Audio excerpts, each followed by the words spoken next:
Atos, capítulo 9, a partir do verso de número 1.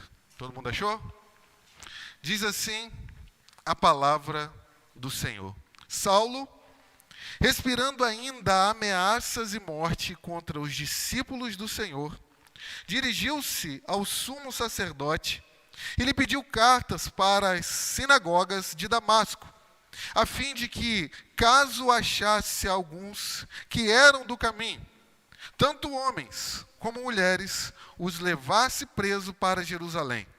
Enquanto seguia pelo caminho, ao aproximar-se de Damasco, subitamente, uma luz do céu brilhou ao seu redor, e ele caiu por terra, e ouviu uma voz que lhe dizia: Saulo, Saulo, por que você me persegue?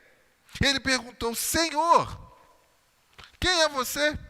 E a resposta foi: eu sou Jesus, a quem você persegue. Mas levanta-se e entre na cidade, onde lhe dirão o que você deve fazer. Os homens que viajavam junto com Saulo pararam emudecidos, ouvindo a voz, mas não vendo ninguém. Então Saulo se levantou do chão e, abrindo os olhos, nada podia ver. E, guiando-o pela mão, levaram-no para Damasco. Esteve 3 dias sem ver, durante os quais nada comeu e nem bebeu. Olha o verso de número 15, por favor. Mas o Senhor disse a Ananias: vá, porque este é para mim o instrumento escolhido, para levar o meu nome diante dos gentios e reis, bem como diante dos filhos de Israel.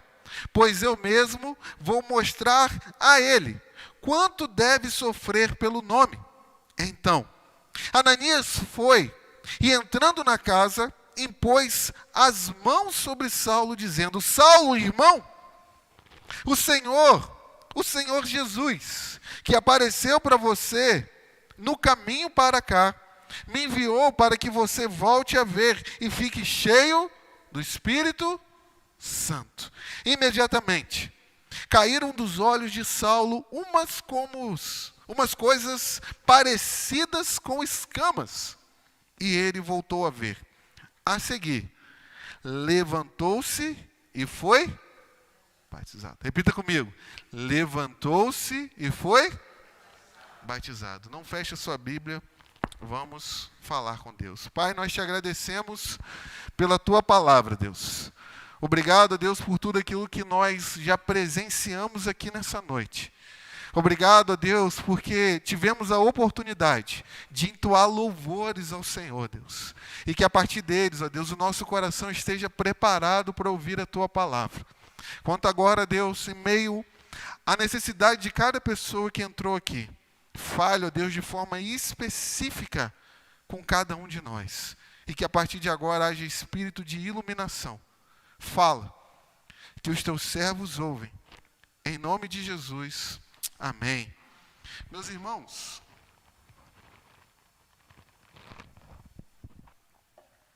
o maior encontro da história.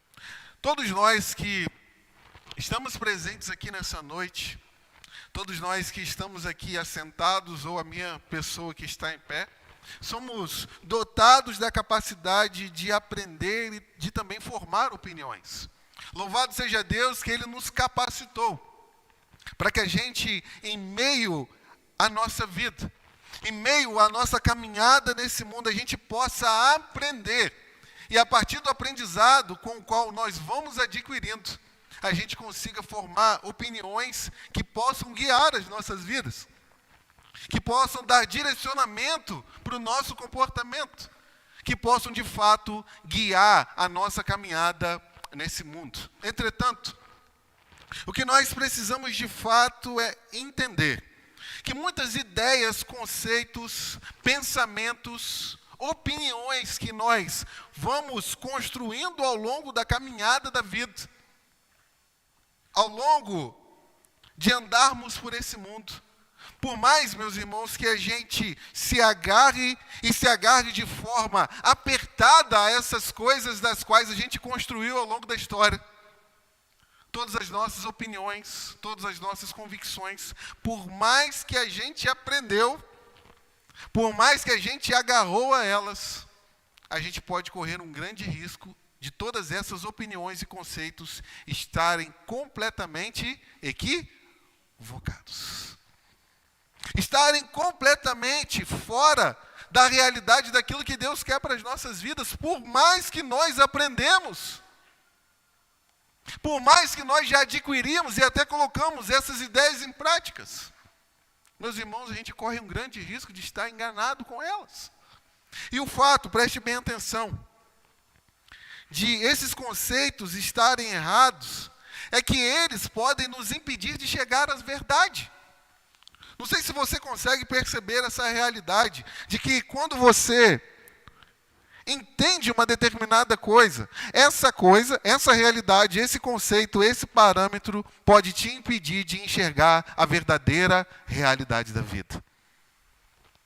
Mas como se não bastasse, os nossos conceitos errados e equivocados, os nossos preconceitos, podem nos fazer não querer aceitar a verdade. Às vezes você carrega esses ideais, às vezes você carrega essas filosofias, esses conceitos há tanto tempo, que quando chega uma verdade diante dos seus olhos, por mais que você saiba e entenda que isso está certo, os padrões com os quais você carregou durante toda a sua vida vão dizer para você: não aceite isso, por mais que seja verdade. Mas não só isso, meus irmãos. Esses preconceitos podem nos fazer querer destruir a verdade. Vamos dar um exemplo? Quando a gente olha para o Oriente Médio, quantas religiões que existem lá que têm os seus conceitos, têm as suas verdades, têm os seus preconceitos, e o fato de ter essas ideias fazem com que essas pessoas queiram destruir as outras. Se você não comunga da mesma fé que eu, se você não comunga da mesma realidade que eu, do mesmo pensamento que o meu, ou você os aceita, ou eu tiro a sua vida. Ou eu faço com que você deixe de existir, porque a minha verdade é a correta. Meus irmãos, esse texto que eu e você acabamos de ler, mostra para nós um homem completamente inteligente e capaz, é isso que a gente precisa entender nessa noite. E que por mais que fosse tão inteligente, tão capaz, os seus preconceitos impediam com que esse homem enxergasse a verdade. Impediam com que esse homem se aproximasse da verdade chamada Jesus Cristo. E sendo assim, meus irmãos, a partir do encontro desse homem chamado Saulo, o que eu e você podemos aprender para as nossas vidas nessa noite? E se você pode, acompanhe comigo a exposição desse texto. Primeiro ponto da nossa reflexão nessa noite: quem era de fato Saulo de Tarso? Meus irmãos, esse homem que era ou que é extremamente conhecido ao longo da história, a Bíblia vai mostrar para nós que Saulo de Tarso era de fato um judeu legítimo. Quando nós vamos para Filipenses capítulo 3, verso de número 5, ele vai dizer para nós que era hebreu de hebreus, circuncidado ao 8º dia. Ou seja, ele faz questão de mostrar para nós, de demonstrar para nós que ele carregava no seu DNA o fato de ser um judeu puro sangue, o fato de ser um judeu legítimo. Mas como se não bastasse tudo isso, esse homem que nós conhecemos como Saulo, ele não era só um judeu legítimo, mas ele era um membro ilustre da seita chamada de fariseus. Quando nós olhamos para Gálatas, capítulo 1, verso de número 14, ele vai fazer questão de mostrar para a igreja da Galácia que dentre todas as pessoas da sua idade, ele excedia em muito no seu zelo pela palavra de Deus e pela lei de Deus, porque não bastava a Saulo ser tão somente um judeu puro sangue, mas ele era aquele que se agarrava às verdades do Antigo Testamento, da palavra de Deus, a ponto de todas as pessoas olharem para ele e dizer assim: você é completamente diferente em sua dedicação em relação às outras pessoas. Mas, meus irmãos, Saulo de Tarso, esse homem que está diante dos nossos olhos nessa noite, era uma pessoa que era um perseguidor implacável da igreja de Jesus Cristo.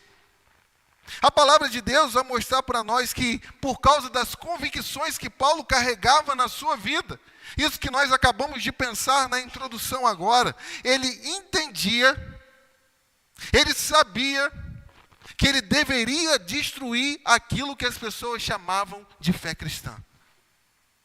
Que ele deveria destruir todos aqueles que carregavam a fé em Jesus Cristo, aquele Nazareno. E fica evidente para nós que Paulo parecia, meus irmãos, na sua perseguição implacável aos cristãos como uma fera selvagem. Ele vai dizer para o rei Agripa, em Atos capítulo 26, verso de número 11, que ele perseguia os cristãos, e isso de forma demasiadamente enfurecida. E quando nós vamos olhar para a ideia que está por trás da palavra, é que Paulo parecia um animal selvagem, perseguindo os cristãos, buscando os cristãos, para que ele pudesse eliminar todos os cristãos. Mas observe comigo, que Paulo, ele não era só um perseguidor selvagem, mas ele também era um assassino, meus irmãos. Em Atos capítulo 9, verso de número 21, é dito sobre ele as seguintes palavras dos crentes lá de Jerusalém: ele não é este o que exterminava em Jerusalém os que invocavam o nome de Jesus? Pergunta para você nessa noite: exterminar é prender? Exterminar é levar cativo? Exterminar é tão somente você perseguir uma pessoa? Exterminar, nós estamos falando de tirar a vida. Então nós estamos diante, vamos pintar o quadro aqui agora, diante da realidade de um homem que era judeu puro sangue, que era extremamente zeloso pela tradição dos seus pais como fariseu, um homem que perseguia a igreja de Jesus Cristo de forma furiosa, e que em meio à sua perseguição, ele fazia questão de tirar também a vida dos cristãos. Mas a terceira coisa que eu quero destacar sobre Paulo é que Paulo era um homem cego pelas suas convicções. Olhe comigo uma vez mais o verso de número 2, que diz assim para nós: e ele pediu cartas para as sinagogas de Damasco, a fim de que, caso achasse alguns que eram do caminho, tanto homens como mulheres, os levassem preso para Jerusalém. A convicção de Paulo, meus irmãos, fazia com que ele ficasse cego para qualquer outra realidade. A convicção que ele carregava em si deixava ele cego, completamente inútil para aquilo que ele percebia ao seu redor. As convicções que aquele homem carregava na sua alma impedia com que ele observasse as coisas mais simples diante dos olhos dele. Porque Paulo estava cego. E quando nós trazemos, meus irmãos, agora falando aqui pessoalmente para mim e para você, o fato de nós estarmos cegos com as nossas convicções, infelizmente, muitas das vezes nos faz machucar as pessoas. Você pode estar tão freneticamente fissurado nas suas convicções que você não se importa com quem está ao seu redor. Você tão somente quer carregar as suas convicções. E o fato de carregá-las você não vai ter nenhuma dificuldade de machucar qualquer pessoa que estiver ao seu redor, perto de você.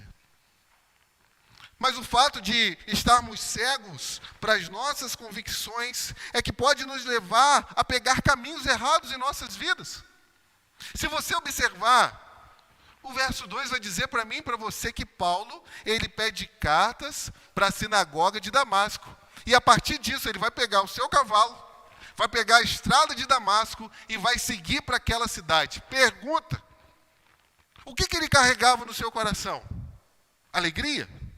Felicidade? Mas pelo contrário, ele carregava fúria no seu coração. Porque as nossas convicções erradas podem levar que eu e você peguemos caminhos errados em nossas vidas. Mas não somente isso. Por estar cego com as nossas convicções que estão equivocadas, eu e você, corremos um sério risco de destruir a nós mesmos. A grande pergunta é o seguinte: se Paulo Saulo continuasse exatamente trilhando o caminho com o qual ele estava pegando, aonde ele iria chegar? Onde ele iria parar? Tão somente em realizar os seus objetivos? Mas ele continuaria a destruir a sua própria alma, a sua própria realidade. Meus irmãos, a segunda coisa que eu quero trabalhar com vocês, o segundo ponto da nossa reflexão nessa noite, é o que Jesus fez para que ele mudasse a vida de Saulo. O que Jesus precisou fazer para que esse homem que tinha tantos conceitos, ideais errados, mudasse completamente de direção e de convicção? Que é a primeira coisa, meus irmãos, que eu quero destacar. Quem está comigo, diga amém. Amém, gente? Amém. O silêncio é de atenção ou não?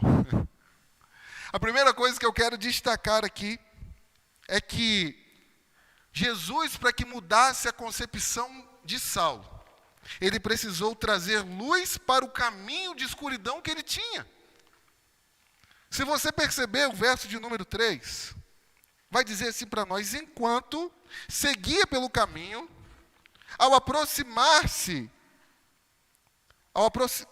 enquanto seguia pelo caminho, ao aproximar-se de Damasco, subitamente uma luz do céu brilhou ao seu redor. A primeira coisa que Jesus precisou fazer na vida desse homem é jogar luz no caminho dele, jogar luz na existência dele, jogar luz na vida dele para que ele pudesse enxergar as coisas como de fato elas realmente eram. Como elas de fato realmente são. E aqui eu peço a sua atenção, por favor. Meus irmãos, me ajude a entender uma coisa.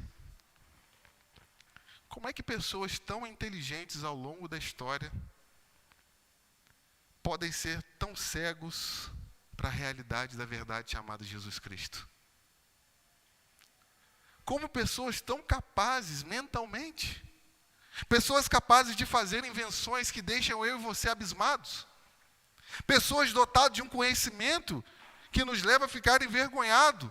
Tal é a condição de saber dessas pessoas. Mas o que, meus irmãos, impede para que essas pessoas enxerguem a verdade simples chamada Jesus Cristo? Porque aqui eu e você estamos diante de um homem que era extremamente capaz. E mesmo ao ver cristãos dando a vida por Jesus, não negando o nome Jesus através das expressões que ele mesmo fazia, ele não conseguia entender a verdade. E a única resposta que eu e você podemos tentar entender: quantas pessoas você conhece? Talvez do seu trabalho, talvez da sua convivência, que você chega para ela e fala assim: meu Deus, só falta ser crente. Só falta ser cristão. Uma pessoa moralmente polida. Uma pessoa capaz, inteligente. Se você não soubesse que ela não é cristã, você diria que ela é cristã. Aí você pergunta-se, o que falta para essa pessoa? O que falta para ela entender, conseguir clarear o seu caminho com a verdade? E a grande resposta que nós temos em 2 Coríntios, capítulo 4, verso de número 4, é a seguinte: essas pessoas não conseguem entender a verdade chamada Jesus Cristo, lançar luz nos seus caminhos, porque o príncipe deste mundo, o texto vai dizer assim para mim, nos quais o Deus deste mundo cegou o entendimento dos descrentes, para que não lhes resplandeça a luz do evangelho da glória de Cristo, o qual é a imagem de Deus. A grande dificuldade dessas pessoas que nós conhecemos, que convivem conosco, de não entender a verdade simples chamada Jesus Cristo, é porque Satanás cega essas pessoas dia após dia, impedindo que aconteça aquilo que aconteceu com Saulo nesse momento, que a luz de Jesus resplandeça sobre a sua vida e seu caminho.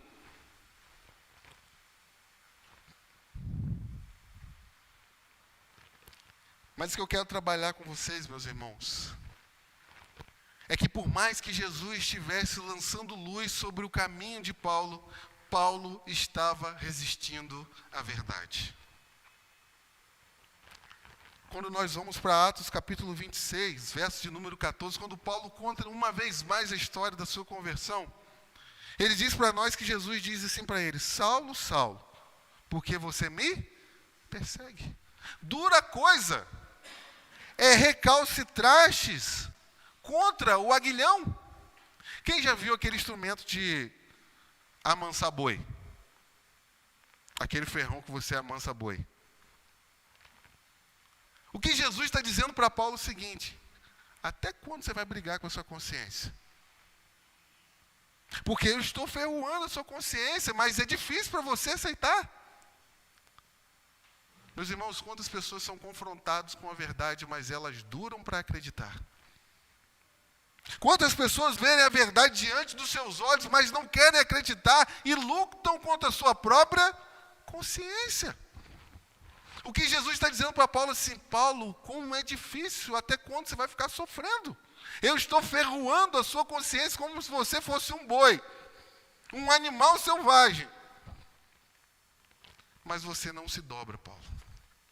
Você não se dobra. E meus irmãos, quantas pessoas estão resistindo à verdade chamada Jesus Cristo? João capítulo 3, verso de número 19, vai dizer para nós: a luz veio ao mundo, mas os homens amaram mais as trevas do que a luz.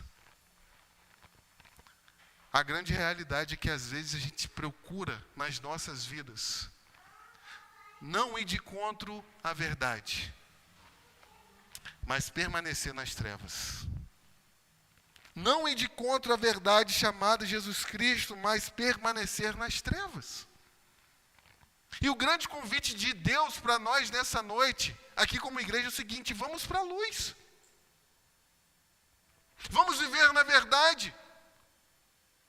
Vamos deixar as trevas e vamos para a luz, para as obras da luz. Mas o segundo ponto que eu quero trabalhar com vocês é que, para que Paulo entendesse a verdade, preste bem atenção, meus irmãos, em nome de Jesus. Para que Paulo entendesse a verdade, Jesus precisou jogar ele aonde? Para que Paulo entendesse a verdade, Jesus precisou jogar ele no chão. Olha o verso 4 comigo, por favor. Ele caiu por terra e ouviu uma voz que lhe dizia: Saulo, Saulo, por que você me persegue? Infelizmente, meus irmãos, Às vezes, o caminho da mudança da nossa vida, ele vai precisar passar por algumas quedas. E só a partir dessas quedas que a gente vai ter em nossas vidas é que a gente vai conseguir compreender a verdade. A verdade está sendo iluminada para nós, a verdade está sendo mostrada para nós, mas a gente rejeita a verdade. Aí Deus, por ser misericordioso, o que Ele faz conosco? Joga a gente no chão. Para que a gente entenda a verdade. Compreenda a verdade. E se você perceber comigo, a queda do cavalo, meus irmãos, ela nos ajuda a ver a nossa ignorância. Porque Saulo vai dizer, quem é o Senhor? Quem é você? Eu persigo, mas não conheço. Eu vou atrás, mas não sei quem é. E às vezes o fato de cair no chão vai nos levar à seguinte reflexão. Eu era ignorante em relação à verdade. Mas às vezes a queda do cavalo, ela nos ajuda a perceber que nós não sabemos todas as coisas. Paulo era a pessoa mais inteligente do mundo, mas quando ele caiu do cavalo, ele ficou sem entender nada. Sem saber nada que estava acontecendo ao seu redor, diante da sua vida, diante da sua realidade. Mas a queda do cavalo, meus irmãos, ela nos ajuda a perceber quão cego nós estamos. Olha o verso 8 comigo, por favor. Verso 8 diz assim para nós. Então Saulo se levantou do chão e abrindo os olhos não podia ver. Parece que Jesus fez questão de jogar Paulo no chão, deixar ele cego, para que agora ele compreendesse. Eu de fato estava cego. Eu não compreendia nada. E às vezes essa percepção da nossa cegueira só vai vir em nossas vidas quando a gente cair do cavalo. Quando a gente cair do cavalo. Mas a última coisa que eu quero trabalhar aqui nesse ponto é que a queda do cavalo, muitas das vezes, nos ajuda a perceber de que quem deve guiar a nossa vida não somos nós, mas é Jesus. Olha o verso de número 5, mais uma vez, e 6. Diz assim, ele perguntou, Senhor, Senhor, quem é você? E a resposta foi, eu sou Jesus, a quem você persegue, mas levante-se e entre na cidade, onde lhe dirão o que você deve fazer. Mudou tudo, gente. Mudou completamente o cenário. Quem guiava a vida dele era quem? Ele. Agora Jesus joga ele no chão, ele fica cego e diz as seguintes palavras para ele, perdido sem saber para onde ir. Agora, quem vai direcionar a sua vida sou eu. Vai para a cidade. Que a partir de agora começa uma nova fase da sua vida, na qual quem guia a sua vida agora sou eu. Você não faz mais aquilo que você quer, mas você faz agora aquilo que eu direciono para você fazer. Mas não só isso, meus irmãos. Para que Paulo, em terceiro lugar, pudesse enxergar a verdade, Jesus precisou lhe dar novos olhos.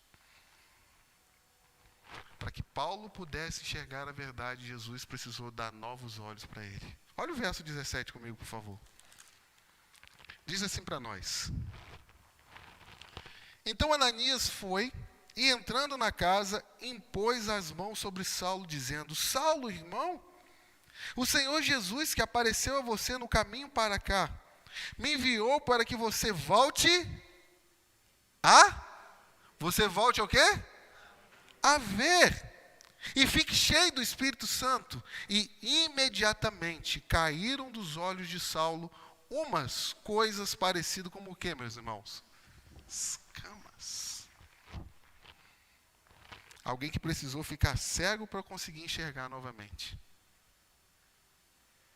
Alguém que precisou ser tocado por Jesus para enxergar a vida de forma completamente daquilo que ele vivenciava até agora. E a grande tristeza de tudo isso é que tudo isso aconteceu depois que ele caiu do cavalo. Há tantas setas, há tantos sinais na nossa vida. E através da vida desse homem, Jesus está apontando um outro sinal para você. Você não precisa cair do cavalo para acertar sua vida com Jesus. Você não precisa passar por um sofrimento, você não precisa passar por uma dificuldade, você não precisa passar por uma tribulação na sua vida, para que você comece a enxergar a verdade, comece caminhando com Jesus. Que você tenha um relacionamento com Ele. Meus irmãos, às vezes a gente cai, levanta, cai, levanta, cai, levanta, cai, levanta. Roda em círculos, continua na mesma realidade e não muda.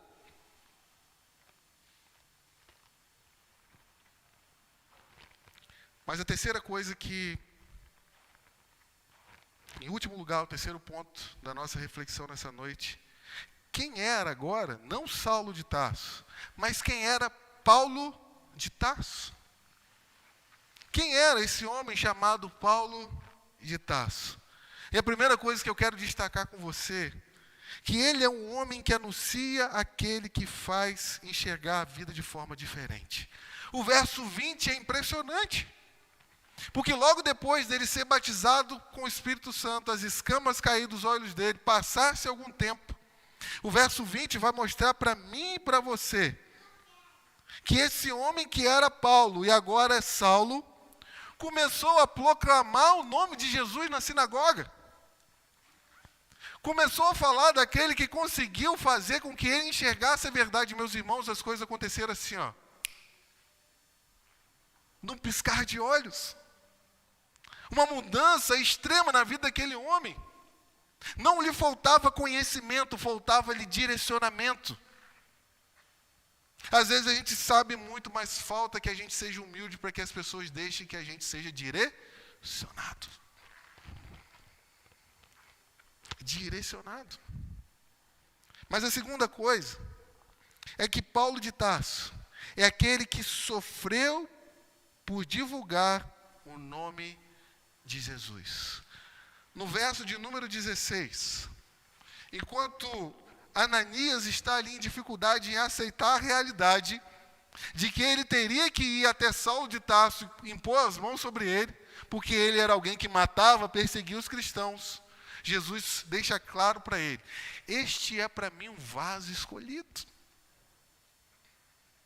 Alguém que eu separei.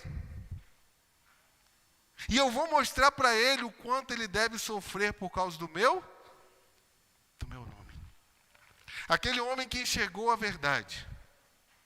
Logo depois desse acontecimento, e eu já disse isso aqui para vocês várias vezes, ele foi perseguido aonde? Em Damasco. E vai para Jerusalém, querendo com que as pessoas aceitem a mensagem do evangelho com o qual ele pregava agora. Mas quando chega em Jerusalém, as pessoas rejeitam Saulo. E depois disso, Saulo vai para Tarso e passa lá 14 anos no anonimato. A partir disso, Barnabé encontra com Saulo, que agora é Paulo, chama ele para a primeira viagem missionária. E esse homem, quando começa a caminhar e pregar a mensagem do Evangelho de Deus, ele é apedrejado em Listra. Ele é açoitado em Filipos. Ele é escorraçado de Tessalônica. Ele é enxotado de Bereia. Esse homem, ainda caminhando, pregando a mensagem do Evangelho de Deus, chega na cidade do conhecimento, a cidade do saber, chamado Atenas. E lá em Atenas ele é chamado de tagarela. De repente ele decide, como nós vimos aqui hoje pela manhã, estrategicamente ir para Corinto. E quando chega em Corinto e começa a pregar o Evangelho, as pessoas chamam ele de impostor. Mas enquanto caminhava na sua jornada missionária de pregar o Evangelho da graça de Deus, ele se lembra dos pobres em Jerusalém e começa a fazer arrecadações para os pobres de Jerusalém. E existe um texto que a gente conhece muito, que é 2 Coríntios capítulo 9, que ele vai dizer para as igrejas: cada um dê conforme determinou no seu coração. Não por pesar ou por obrigação, porque Deus ama aquele que dá com era Paulo levantando ofertas para os pobres de Jerusalém. Mas quando chega em Jerusalém, para compartilhar daquela oferta, Paulo é preso em Jerusalém. Passa 2 anos preso. Pede para que seja enviado para Roma. E quando vai para Roma, sofre um naufrágio a caminho de Roma. E sofre um naufrágio, acaba caindo na ilha de Malta. E ali naquela chuva, todo mundo ansioso diante das coisas que estavam acontecendo. Paulo, com o seu coração de servo, começa a recolher alguns gravetos para colocar fogo. De repente, ele coloca a mão no graveto, uma cobra salta e pica a mão de Paulo. E as pessoas vão dizer, vai inchar, vai morrer. Mas aquele homem era um servo de Deus, ele não inchou e também não morreu. E diante de todas essas realidades, aquele homem chega em Roma, preso e algemado. Mas aquele homem era um homem transformado. Cumpriu-se a palavra de Jesus, pois vou mostrar a ele o quanto deve sofrer pelo meu nome. Mas esse Paulo, que nos foi apresentado aqui nessa noite, é alguém que era cego, que passou a enxergar e que diz para nós, sede meus imitadores, assim como eu sou de Cristo. Vamos ficar de pé?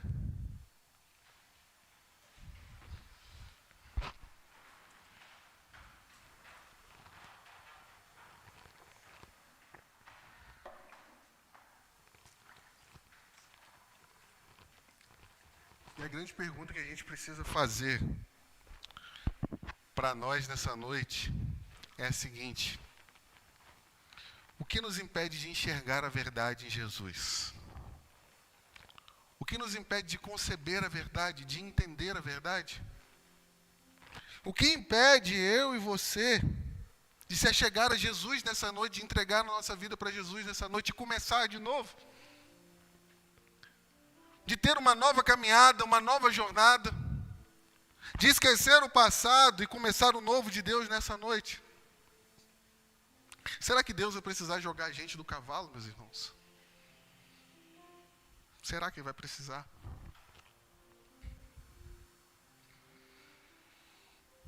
Mas que a gente possa imitar Paulo e seguir o caminho da verdade. E seguir o caminho da verdade. Vamos orar? Pai, nós te agradecemos pela tua palavra. E agora, Deus, quando preparamos o nosso coração para se assentar à mesa do Senhor, que o Senhor nos dê um coração contrito, Deus, a entender, ó Pai, a realidade da santidade da vida cristã e da responsabilidade que cada um de nós que está aqui tem de zelar pelo nome daquele que mudou as nossas vidas, de viver de acordo com aquele que mudou as nossas vidas, daquele que abriu os nossos olhos. Prepara o nosso coração, Deus. E se algo impede a gente de começar uma nova vida com o Senhor nessa noite, que seja quebrado em nome de Jesus. Ministra o coração, Pai. Se alguém entregou a vida para o Senhor nessa noite, que essa pessoa não deixe de sinalizar a decisão na qual ela tomou. Continue falando conosco, Pai, em nome de Jesus. Amém.